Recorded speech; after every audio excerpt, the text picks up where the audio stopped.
Hello everyone! Welcome to Native Man Math Tutorial wherein you can find free mathematics Tagalog tutorial. Ang content ng video lesson na ito ay Grade 11 General Mathematics under Term 1, Week 9 of the Strengthened Senior High School Curriculum. And this is part 2 of the lessons for week number 9. For today's video lesson, we are going to discuss classifying functions such as cubic functions, square root functions, and cube root functions. But before we discuss this lesson, if you are not yet subscribed to this channel, please subscribe for more video lesson. So what are you waiting for? Let's begin. The learning competency of this lesson is classify functions based on their graphs and or equations to determine if they are linear, absolute value, quadratic, square root, or cube root. Again, this is under term 1, week 9 of the Strengthened Senior High School Curriculum. And for the objectives, at the end of the lesson, you will be able to, number 1, recall linear function and quadratic function.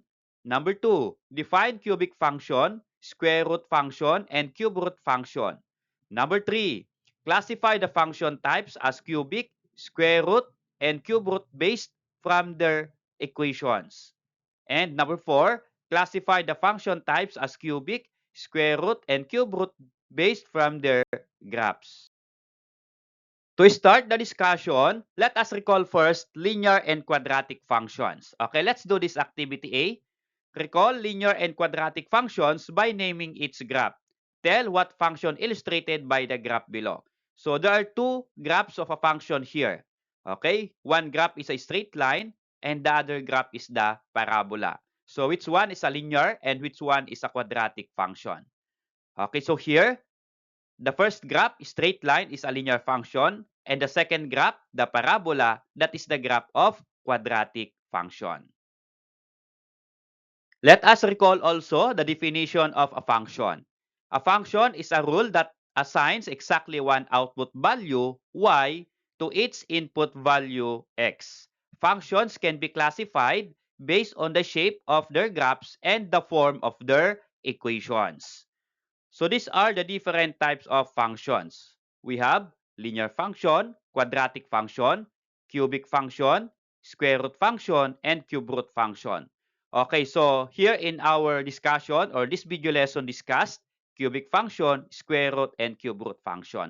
Ito po yung part 2 ng video lesson. So kung di po niya napanood yung part 1 about linear and quadratic function, pwede po ninyong balikan dito sa ating channel. Let's do this activity B as a pretest for our discussion. Determine whether its equation below represents a cubic function, square root function, or cube root function. And these are the different functions. Okay, we have 1, 2, 3, 4, and 5.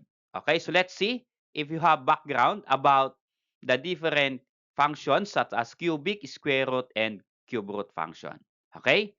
So what's your answer for number 1? So the correct answer or that function represent a cubic function. Okay? How about this number 2? F of x is equal to square root of x plus 3. What is that function? That is square root function. How about number 3? G of x is equal to square root of x. So what function is this? Still, that is square root function. Number 4, h of x is equal to cube root of x plus 2. So what function is this? That is cube root function. And for number 5, y is equal to x cubed. So what function is this? That function represents a cubic function. Okay, so these are the different functions that we are going to discuss. Okay, cubic, square root, and cube root function. Now, let us define the functions, the cubic function, square root function, and cube root function. For cubic function, it is a polynomial function of degree 3. Square root function, it is a function that contains a square root symbol. And for cube root function, it is a function that contains a cube root symbol. Okay, so here are the different basic equations of cubic, square root, and cube root function. For the equation of cubic function, we have y is equal to x cubed. So the degree of the equation is 3. That's why that is the equation of cubic function. Okay. How about square root function? It says there that it contains square root symbol. So the equation here is f of x is equal to square root of x. So we have square root symbol here. That's why this is square root function. How about for cube root function? It states that it contains cube root symbol. So in the equation, h of x is equal to cube root of x. So we have cube root symbol. That's why this is example of cube root functions. Okay, so ito po yung different functions, cubic, square root, and cube root. Again, take note that y is the same as f of x is the same as h of x. So pare-pareho lang po yan. Okay? Now, we're going to discuss the cubic function, its characteristics. So, we're going to start in equation form of a cubic function. So, the equation form of a cubic function is this one. Y is equal to x cubed. So, we have y and we have variable x. That's why it is a function. And the highest exponent is 3 or the degree is 3. Then, this is a cubic function. And that equation is the simplest form of a cubic function. Okay? And it is a cubic function where its real number input x is mapped to its cube. So here, y is equal to x cubed, again, simplest form. So the value of a here is 1, and we can also add a constant. Let us say x cubed plus 2, x cubed minus 2, and so on. But this is the simplest form of cubic function. And how about the domain and range of a cubic function?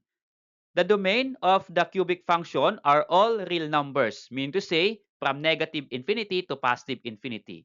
And also for the range, all real numbers from negative to positive infinity.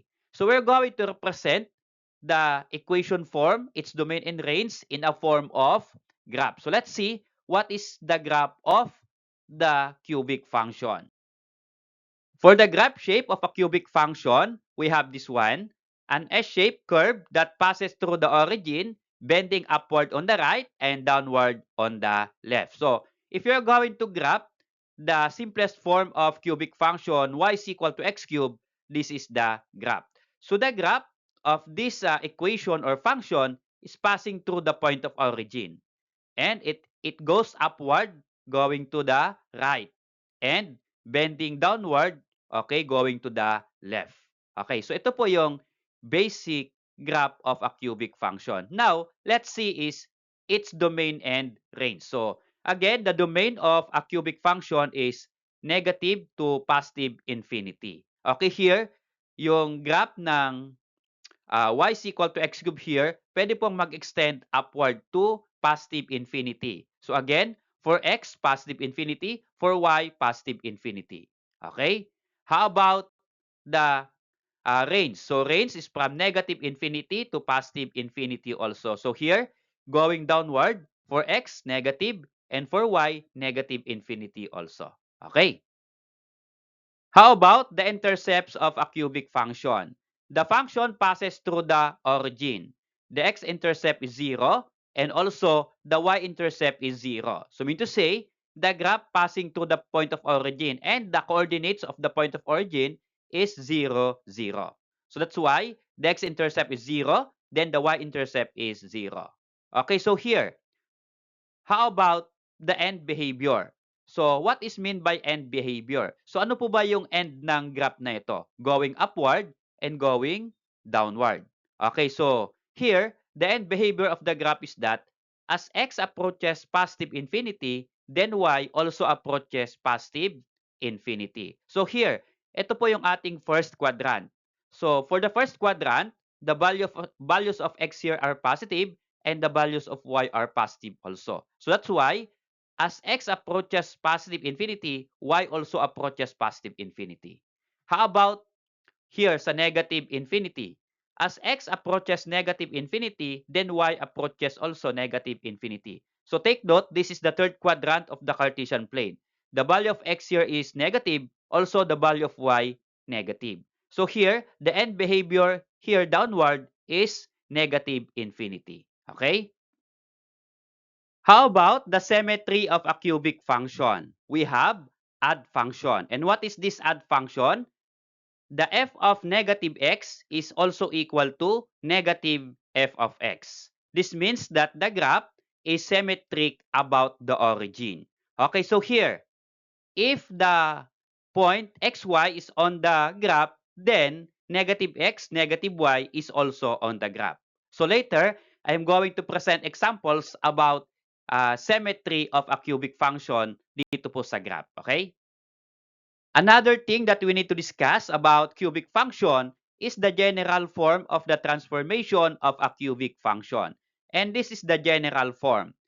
Function of x or f of x is equal to a times x minus h cubed plus k. So what does it mean with this general form? We have a affects vertical stretch or compression and reflection over the x-axis. So ito po yung A sa ating general form.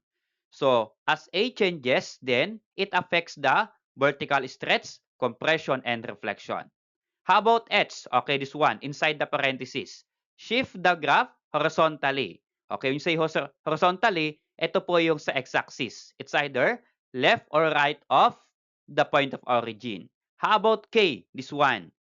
K, shift the graph vertically or up and down. So, when you say vertically, ito po yung sa y-axis. Okay? So, sa y-axis, it's either going upward or going downward.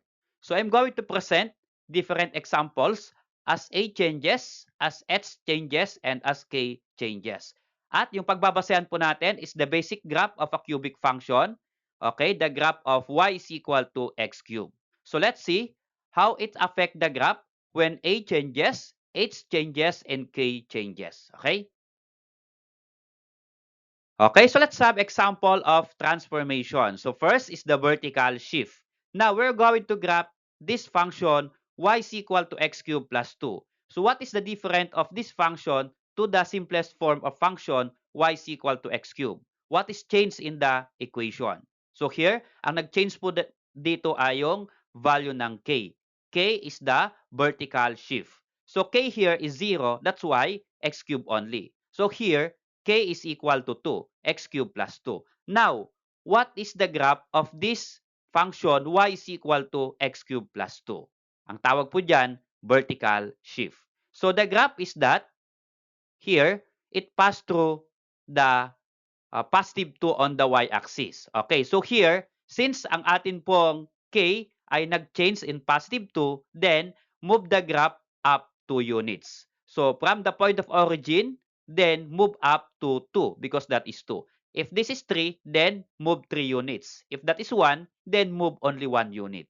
Okay, yun po yung movement in a vertical shift. Okay? Kapag nagbago po yung k natin o yung constant natin dito. Okay. How about hanapin po natin yung A and H in our equation or function. So here, if you write this function in this form, this will become y is equal to x minus 0 cube plus 2. So here, wala pong h sa ating function. That's why ang h po natin dito ay 0. Okay? If h 0, then pwede pong isimplify na x cube kasi wala na po yung 0. Kaya kapag ganito po yung ating function, then h is equal to 0 here. And k here is equal to 2. How about a? So a is the numerical coefficient of x cube. Okay, so here, ang numerical coefficient ng x cube ay wala pong nakalagay, then understood na ito po ay 1. So that is, this is 1x cube. So here in the general form, so ano po yung a dito? The value before the open parenthesis. So here, kapag wala pong naka-indicate dito na number, that's why, or ito po, mean to say, kapag walang nakalagay ditong number, this is 1. Okay? So a is 1 here. So if you're going to simplify this equation or this general form of equation, then ito po yung kanyang simplified form. So y is equal to x cubed plus 2. So a is 1, then h is 0, and the value of k is equal to 2. Okay, another example of a vertical shift. How about if k is minus 2 or negative 2? Okay, so what is the graph of this function? So again, since k is minus 2 or negative 2, then you are going to move the graph to downward. Okay, from the point of origin, then downward, 1, 2. Okay, so pag ito po ay minus 3, then move downward 3 units. Okay? So again, here, if you're going to write the function in general form, this will become y is equal to x minus 0 cube minus 2. Okay, again, x is 0, a is 1, and k is negative 2 here. How about horizontal shift? So here, ano po yung magbabago kapag horizontal shift? Kanina, vertical shift, K. How about horizontal shift? So, ang horizontal shift naman, it changes the value of h. Okay, so here, ang h po natin ay 0. So here, ang h na po natin ay minus 2 here. That's why ang h po natin dito ay 2 or positive 2. Okay? So, ang a po natin dito ay 1. Ang k po natin dito ay 0. And h natin dito is positive 2. Now, what is the graph of this function compared to the simplest form of function? Ito po yung kanyang function. So again, h is horizontal shift. So here, the value of h here is equal to positive 2. Bakit po positive 2? If you're going to get the value of h, okay, outside the, or i-move mo outside the parenthesis yung value ng h dito, change the sign from minus 2 or negative 2 to positive 2. So that's why ang kanyang movement o horizontal shift ng graph ay going to the right. Okay? So from the point of origin and then move 2 units to the right. So 1, 2. So ito na po yung okay, intercept ng ating graph. So again, move the graph right 2 units. So how about if you are going to write this one in the general form? Okay, so here, y is equal to x minus 2 cube plus 0. So k here is 0. Okay, this one. Then, a here, wala pong nakalagay dito. Understood that a here is equal to 1. Okay? Okay, so another example of horizontal shift. Now, the given is y is equal to x plus 2 cube. Kanina, ang given ay x minus 2 cube. So now, x plus 2 cube. So what is its graph if that is x plus 2? Then, you're going to move the graph or shift the graph going to the left. Why? Because the value of x here is negative 2. So plus 2, if you get the value of x, then change the sign, that will become negative 2. So going to the left. Okay? 2 units. So here, if you're going to write this equation in general form, the value of k is 0. So that's why that is plus 0 here. Kapag plus 0, then you can remove. Okay? The value of a here is 1. Okay, so how about the reflection across the x-axis? So when you talk of reflection, then A changes its sign. So here, what is A here? Positive 1. Now, we are going to change that positive 1 to negative 1, but the same x cube. So ang change lang po natin ay yung sign ng A natin from positive 1 to negative 1. So what is the graph of that function? So ito po yung graph ng function. Ipi-flip lang po natin yung ating graph upside down. Okay, so here, since ito pong original natin ay going upward to the right, ito naman going upward to the left. Okay, so here original going downward to the left, ito naman going downward to the right. So ipi-flip lang po natin upside down.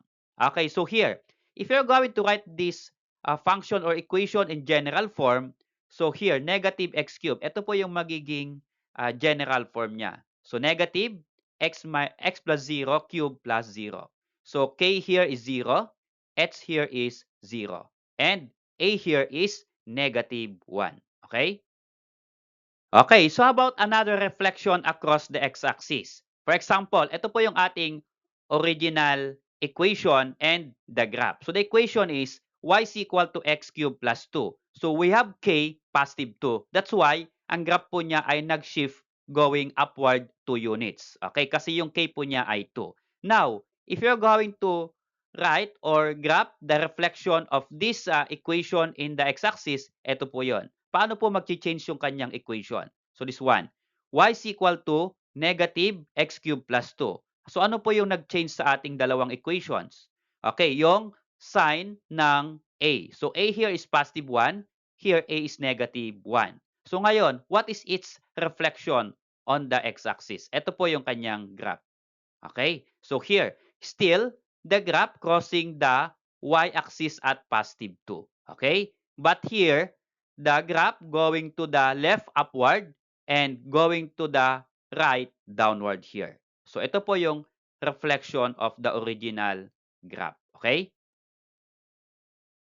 So here in the given equation, if you are going to write in general form, ito po yon. So negative here, then x plus 0, x is 0, so kaya po wala po dito, then plus 2. So k is equal to 2 here. Okay, so another transformation is the vertical stretch or compression. So here, we're going to compare the graphs of the two functions. So this is the original equation and its graph. So here, y is equal to x cubed, and this is the graph. Now, we're going to change a. So a here is equal to 1.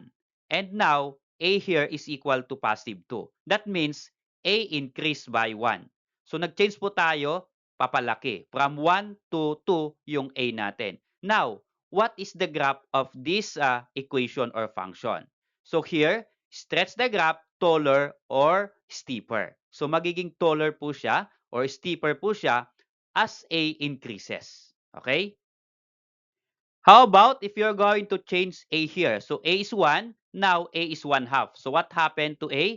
So bumaba po yung value ng A from 1 to 1 half. So nag-decrease po yung value ng A. So kanina po ay nag-increase, ngayon po ay nag-decrease. So what happened to its graph? So here, the graph compresses shorter or flatter. So as A decreases, then nagiging flatter or nagiging flat na po yung ating graph. So yun po yung pagbabago ng stretch and compression if A changes. Okay, so now we are going to discuss square root function. We are going to see the different characteristics of a square root function. Start natin equation form. So the equation form of square root function is this one. Y is equal to square root of x. And that equation is the simplest form of square root function. Okay? This means that for its non-negative input x, the function gives the positive number whose square is x. So here, lahat po ng value ng x should be positive. And the result, if you get the square root of any number or positive number, then the result is a positive number. Okay, so here, what is the domain and the range of square root function? So here for the domain is x is greater than or equal to 0. So here, ang pwede lang pong maging value ng x or domain ay greater than or equal to 0. So hindi po pwedeng ang value ng x dito ay negative. Okay, let us say we have square root of negative 2. So pwede po ba na ang x ay negative 2 or yung domain ay negative 2? No, hindi po yan pwede. Ano po? That's why all the radicand here should be positive or the domain should be positive number. How about the range? The range is y is greater than or equal to 0. The output is always non-negative real numbers. Since kapag kinuha po natin yung square root ng positive number, ang magiging result po lagi ay positive number. Kaya po ang y natin or range ay y is greater than is or equal to 0. Okay? Another characteristic of a square root function is the graph shape. So what is the graph shape of a square root function? It starts at the origin and curves upward. Okay, so paano po ang graph shape ng square root function? So our simplest form of square root function is this one, y is equal to square root of x. And this is the graph of that simplest form of function. Okay, so we start from the point of origin and then curves upward. Okay? Another one is the intercept. So what is the intercepts? Or saan po nag-intercept yung graph into the x and y axis? So the x-intercept is 0, 0 and the y-intercept is 0 also. So the function passes through the origin. So ito po yung function natin, nag-start po sa point of origin. That's why the x-intercept is 0 and the y-intercept is also 0. Okay? How about the end behavior of the graph? So here sa ating graph, so ang end behavior po niyan dito ay going to the right upward.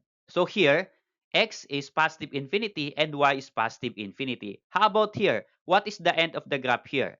So mag-e-end po siya dito sa point of origin. Okay, so here, as x approaches positive infinity, then y approaches also positive infinity. Okay, this one. So, yung end behavior of the graph here. And as x approaches 0, y approaches also 0. Ito po yung point of origin. Okay, this one. As x approaches 0 here, then y also approaches 0. The function is increasing on its entire domain from 0 to positive infinity. However, it increases slowly. The rate of increase decreases as x increases. Okay? How about the symmetry of square root? The function is neither even nor odd. What does it mean? No x-axis symmetry, no y-axis symmetry, and no origin symmetry. How about the transformation of square root function? So this is the general form of the transformation. So we have y is equal to a square root of b times x minus h and then plus k. So yung plus k po natin dito is outside the square root symbol. Okay? So here, ano pong ibig sabihin ng ating general form? So a here, outside the square root or the numerical coefficient of square root symbol. So a here is the vertical stretch or compression and reflection over the x-axis. How about b? So b here is the numerical coefficient of the parenthesis. Horizontal stretch, compression, and reflection over the y-axis. So ang a ay reflection across or over the x-axis and B naman ay reflection over the y-axis. How about h? So the same with the cubic function, ang h po ay horizontal shift, meaning to say going to the left or going to the right. And k, the vertical shift, meaning to say okay, it shift upward or downward from the point of origin. Okay, again, k is here and h is here. Now, we're going to graph or give another transformation or another equation compared to the simplest form of equation and graph of square root function. Okay, so here are the different examples of transformation. So first po ay vertical shift. So here is our original equation or function and its graph. Y is equal to square root of x. So here, let's compare the graph of y is equal to square root of x plus 2. So what is changed from the original equation or function? So ang nag-change po dito ay yung k. So, ang k po natin dito sa original is 0. Now, our k here is positive 2. Now, what is the graph of this equation or function? Y is equal to square root of x plus 2. So, ito po yung kanyang graph. So, we are going to move the graph, okay, 2 units upward. Okay, move the graph 2 units upward because k here is positive 2. Okay, so yun po yung vertical shift. Okay? Kapag magbabago yung K, then magbabago din yung position ng graph in the y-axis or vertically. Okay? How about horizontal shift? So, ang horizontal shift naman, it changes the value of h. Now, the value of h here is what? Okay, so 2 here. Okay, so 2 po yung value ng h dito and the value of k is 0. So, ang binago lang po natin dito is the value of h from 0 to 2. Now, what is the graph of that equation or function? Since that is horizontal shift, then we're going to change the graph in a horizontal or in the x-axis. Okay, so since ito po ay minus 2, if you get the value of h, that will become positive 2. That's why, from the point of origin, then you're going to move the graph 2 units to the right. Okay? Kapag ito po ay plus 2, then move the graph 2 units to the left. Okay? Okay, so how about the reflection across the x-axis? So ano po yung magbabago or what is changed in the equation if reflection across the x-axis? So ang magbabago lang po is A. So A here is positive 1. How about A here? Negative 1. Ang nagbago lang po ay yung sign ng A. From positive A to negative A. Now, what is its graph? Reflection across the x-axis. Ito po yung magiging graph po niya. Okay? From positive A, going to the right, okay, upward. then negative A going to the right, downward. So ito po yung reflection across the x-axis. Ang A po ay changes from positive to negative. So if you're going to move this graph here, ito, tingnan po natin yung kanyang reflection. Okay, this one. So nag-reflect po yung graph across the x-axis. Another one is the vertical stretch or compression. So what is changed on the vertical stretch? Kapag naman po vertical stretch, we're going to change A. But now, A is increasing or decreasing. So kanina po ay, ang A po ay change its sign. Meaning to say, iyon po ay reflection. Okay, ngayon naman po ay vertical stretch or compression. So we are going to change A. So A is positive 1, then A now is positive 2. So A is increasing or nag-increase po yung A. So nag-stretch po yung graph vertically. So how? Ito po 'yon. So ano pong nakikita nyo sa graph? Okay? Going upward, the same. Going upward to the right. Then, that is, stretch the graph taller. So here, mas lumaki po yung ating graph. Okay? As A increases, then the graph also make taller. Okay? So magiging steeper po yung ating graph if A increases. How about if you're going to decrease A? So A is 1 here. Now A is 1 half. So bago po yung A or nag-change ng A from positive 1 to positive 1 half. So what happened? Decreasing A. Kanina po ay nag-increase yung A, so naging steeper po yung ating graph. Now, how about decrease A? So what is its graph? So ito po yung kanyang graph. Compresses the graph shorter. So mas bumaba po yung graph po natin. That's why here, if you are going to look at the pattern, if A decreases, then the graph will shorter or become shorter. Okay?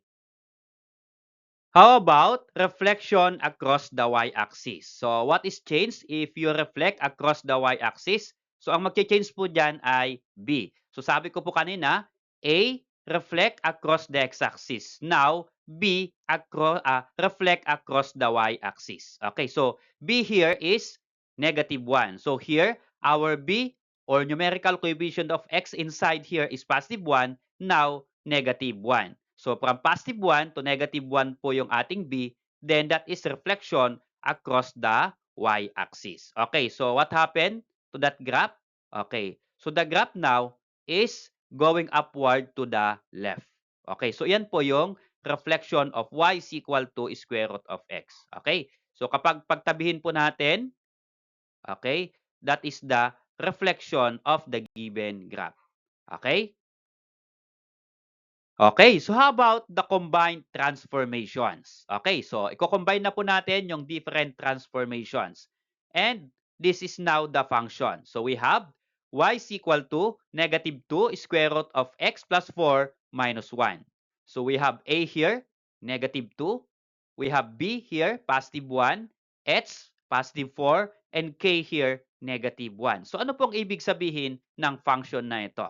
Okay, so here, kung i-compare po natin sa original or general form of the square root function, okay, this one, ito po yung kanyang ibig sabihin. From negative, reflect over the x-axis. Okay, so the sign here is negative. How about the second one? Stretch vertically by 2. So stretch po natin from 1 to 2. So stretch po natin because A here is negative 2. Another one, or next one is shift left 4 units. So, isi-shift po natin from the point of origin, yung ating graph, 4 units going to the left. Bakit po? Ito pong plus 4, ito po yung pag-shift natin horizontally. Okay? Since plus 4, if you get h, that will become negative 4. That's why shift left 4 units going to the left. And the fourth one is k. Shift down 1 unit. So, ang k po natin dito ay minus 1 or negative 1. That's why ito po ay downward. Okay, so ito na po yung ating combined transformation. Now, if you're going to graph that function or equation, this is the graph. So, mag-start po tayo ng we have negative 4, negative 1. So, how to graph this function. So abangan po ninyo sa aking next discussion about graphing function. So how to graph cubic, square root, and cube root function. Okay, next, we're going to discuss the cube root function. In equation form, the cube root function is this one, y is equal to cube root of x. So again, that function is the simplest form of a cube root function. This means that for any real number x, the function gives the number that when raised to the third power or cube equals to x. So ano po yung ibig sabihin? Later, I'm going to present different transformation examples in equation or function and the graph. How about the domain of the cube root function? So the domain are all real numbers. Mean to say, from negative infinity to positive infinity ang ating pong domain.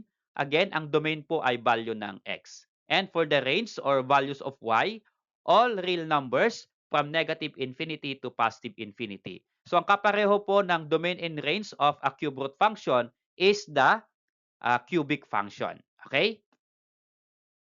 How about the graph of a cube root function? Its graph looks like an S-shaped curve passing through the origin. So let's try to graph y is equal to cube root of x. Okay? At ito po yung simplest form graph of a cube root function. Okay? The graph pass through the point of origin. So that's why the intercept is that x-intercept is 0 and the y-intercept is 0. Bakit po? Because the function passes through the point of origin. How about the transformation of cube root function? So this is the general form. Y is equal to a cube root of b times x minus h plus k. So what does it mean with this transformation? We have a vertical stretch or compression and reflection over x-axis. And b horizontal stretch or compression and reflection over y-axis. So let's see where is A and B sa transformation. So here in the function, A is here, numerical coefficient of cube root. Okay? So A, this one is the vertical stretch or reflection over x-axis. And ito naman pong B, that is horizontal stretch or reflection over y-axis. Okay? So that means A here, that is for vertical, and B is for horizontal. How about H and K? So H, horizontal shift. Okay, so pag sinabi po nating horizontal shift, that is for x-axis. It moves the graph left or right. And for K, this is vertical shift. So K, vertical shift, moves the graph upward or downward. Okay, so here, we're going to give examples about the different transformation and compare that graph on the original graph of y is equal to cube root of x. Okay, for the first transformation, the vertical shift. Again, vertical shift is k. Okay, so here is the vertical shift example. Y is equal to cube root of x plus 2. So ang nag-change po ay yung k from the given original function y is equal to cube root of x. So we have plus 2 here. So k is equal to 2. Now, what is its graph? Since ito pong k ay vertical shift, it's either move upward or downward. Since ito po ay plus 2, then we are going to move the graph upward. Okay? So here, that is now the graph of y is equal to cube root of x plus 2. Okay? So here, ang kanyang intercept ay point of origin. Okay? But the vertical shift is positive 2 plus 2, then you are going to move it upward. Okay? 2 units. Kapag ito ay minus 2, then you move it downward 2 units. How about horizontal shift? Again, for the horizontal shift in the function that is h. Okay, so isa-change po natin yung h here from the original function cube root of x. So x here is, or h here is 0. Now, our h here from the given equation, y is equal to cube root of x plus 2, h is equal to negative 2. So y negative 2? So the given here is x plus 2. Kaya kapag kinuha po natin yung h, that will become change sa sign, negative 2. Now, what is its graph look like?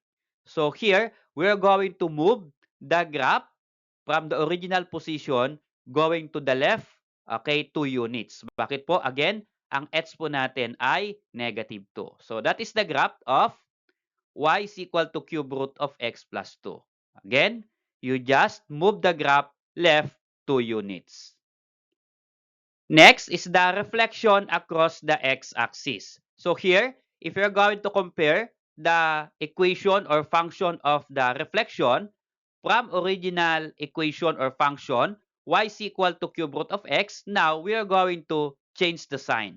Okay, sign of a. From positive a here to negative a. So, if you change the sign, then that is reflection. Okay? So, a is for the x-axis, kaya reflection across the x-axis. If you're going to graph that, y is equal to negative cube root of x, then ito po yung kanyang graph. So, ito po yung kanyang reflection across the x-axis. Okay?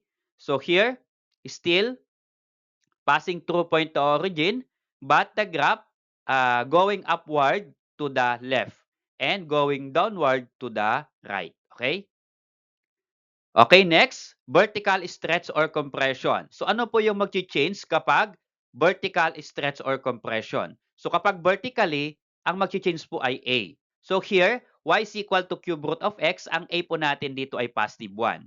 Now, we are going to change that A to positive 3. Y is equal to 3 cube root of x. So what happened to its graph? Okay, since stretch vertically, then ito po yung kanyang graph. Okay, so what is its graph? Stretch the graph vertically. So medyo tumaas po yung ating graph at dito po din sa baba. Okay? Another example for vertical stretch or compression is this one. Y is equal to 1/2 cube root of x. So what happened if you are going to compare with the original equation? Y is equal to cube root of x. So ang A natin ay nag-decrease from 1 to 1/2. So what happened to its graph? So ito po yung kanyang graph. So what have you noticed to the graph? Okay, the graph compresses vertically or flatter. Okay, meaning to say, kapag ang A ay nag-increase, medyo tumataas po or nag-stretch vertically yung ating graph. Kapag naman po bumababa yung A, okay, nagiging flatter po yung ating graph. How about reflection across the y-axis? So, ang mag-change po dito, kapag reflection across the y-axis, is that B. Okay, so ito po yung y-axis, B. X-axis ay A. So, what is its example? We have y is equal to cube root of negative x. So, here, from the given original function, y is equal to cube root of x. So, B here is positive 1. Now, B is negative 1. So, what happened to its graph? Ito po yung kanyang magiging graph. Reflects the graph horizontally over the y-axis. Okay? Now, let's compare the equation and graph of the three functions that we discussed. For cubic function, equation is y is equal to x cubed. Okay, its graph is this one, S shape, and it is moved, okay, upward going to the right and move downward going to the left. And for the square root function, the equation is f of x is equal to square root of x. So its graph is from the point of origin and then goes upward going to the right. And for the cube root function, the equation is h of x is equal to cube root of x. So what is its graph? So it's still the same S shape just like x cubed or the cubic function. But this or the graph is goes upward going to the right and downward going to the left. So yan po yung differences of the three functions that we discussed.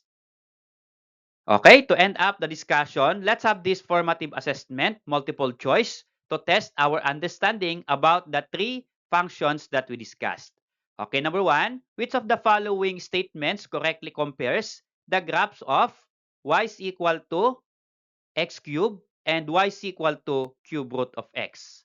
So ito pong y is equal to x cubed is the cubic function and this one is the cube root function. Okay? Read and analyze the choices and choose the letter of the correct answer.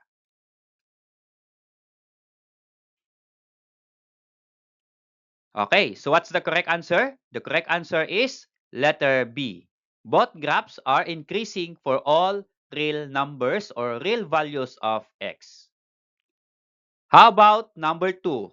Which of the following best explains why y is equal to x is common reference when analyzing the behavior of y is equal to x cubed and y is equal to cube root of x? We have A, B, C, and D. Choose your answer. So the correct answer is letter C. All three functions pass through the origin and are increasing. How about number 3? Which of the following is a cubic function? A, y is equal to x squared plus 3. B, y is equal to x cubed minus 1. C, y is equal to square root of x. And D, y is equal to 1 over x. So which one is a cubic function? Is it A, B, C, or D? So what's your answer? The answer here is letter B, y is equal to x cubed minus 1. Ito po yung cubic function. How about number 4? Which graph shape is typically associated with a cubic function? A, U-shaped parabola. B, straight line. C, S-shaped curve. And D, circle. So what's your answer? Okay, graph of a cubic function is S-shaped curve. How about number 5? What is the domain of y is equal to square root of x or the domain of square root function? A, all real numbers. B, x is greater than or equal to 0. C, x is greater than 0. And D, x is less than or equal to 0. So what's your answer? Okay, the correct answer is letter B, x is greater than or equal to 0. So ito po yung domain of a square root function. How about number 6? What is the range of y is equal to cube root of x? A, B, C, and D. So what's your answer? The correct answer is all real numbers. So ang range and domain of a cubic function are all real numbers. Okay, for number 7 question. If a point 2A lies on the graph of y is equal to x cubed, which of the following points will lie on the graph of y is equal to cube root of x? We have A, B, C, and D. So what's your answer? Okay? So ganito po kung paano isolve. We're going to get the function y is equal to x cubed. And based on the problem, point 2A lies on the graph of y is equal to x cubed. So here, sa ating point, the value of x is 2 and the value of y is a. Now, we're going to substitute the value of x here and solve for y or a. So here, y is equal to x is 2, so 2 cubed. And what is 2 cubed? That is equal to 8. It says there that a is y. So, meaning to say, y is 8, then a is equal to 8 also. So, ang magiging coordinates po natin ay 2a or 2, 8. So, a is 8. So, yan po yung bagong coordinates natin. Now, if you're going to compare the cubic function and the cube root function, they are what? They are inverse. Mean to say, kapag sila po ay inverse, then interchange the value of x and y. So 2, 8 will become 8, 2. And again, ang 8 po ay a, that's why we have a2. And we have a2 here, that is letter a. Okay, so a2 is lie on the graph of y is equal to cube root of x. Thanks for watching, guys. I hope that you learned from my simple video lesson. See you on my next discussion about absolute value function, or it is a form of piecewise function.